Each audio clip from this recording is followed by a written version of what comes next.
migrants outside of Sacred Heart Church continues to increase day by day as we are just 10 days away from the end of Title 42. Good evening and thank you for joining us. I'm Andy Morgan. El Paso is currently under a state of emergency and a camping ban has also been put in place as more and more migrants make their way to the southern border.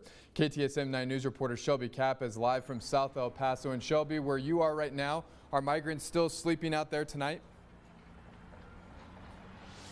Andy, I can't even possibly describe it to you. This is the most amount of migrants that I have seen in this area around Sacred Heart. They're all laying side by side. It's really dark out here, but if you try and take a closer look, you can kind of see how many there are. But I can confidently say they wrap all the way around the block here. Now, I was able to speak with some of these migrants out here. They told me that they were unaware of that camping ban, but these migrants consider being safer near the church from immigration.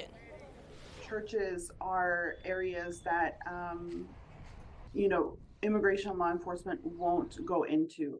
And so people have this feeling, this sense that the church is a safe place.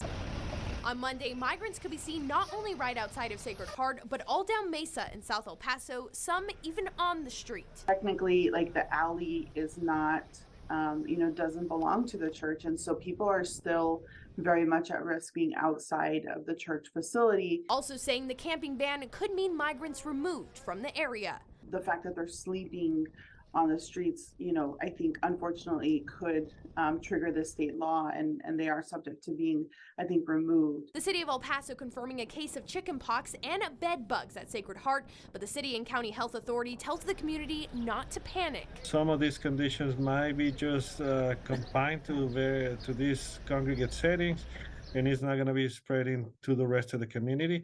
And if we detect any outbreaks out in the community or specific condition, then we will provide recommendations.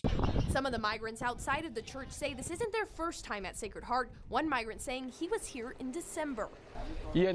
Back in December, they had a very impressive humane quality. But lately, one can't even cross the streets because Border Patrol is on you.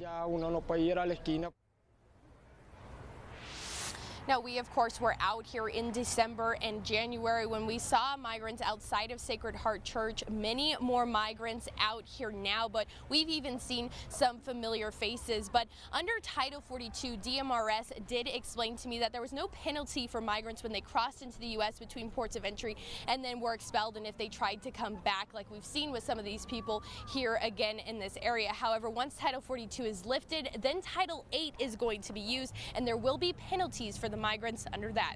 Andy, back to you. Shelby, thank you very much. And we